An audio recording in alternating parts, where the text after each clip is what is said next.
Mula pa lamang sa simula, isinagawa na ng PNP-NCRPO ang malawakang paghahanda.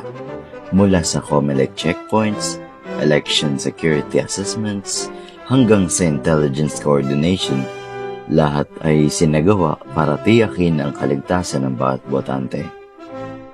Sa kabuuan, libo-libong pulis ang idineploy sa 17 lungsod at munisipalidad na NCR. Sa bawat presinto, may mga pulis na nakahandang magbigay ng ayuda at proteksyon, anuman ang mangyari. Sa kabila ng mga banta ng karahasan, vote buying, at illegal possession of firearms, maagap ang naging tugon ng kapulisan, mahigpit, patas at mabilis. Kasama ang bawat mamamayan, barangay at organisasyon, binuo ang halalang tapat, ligtas at tahimik.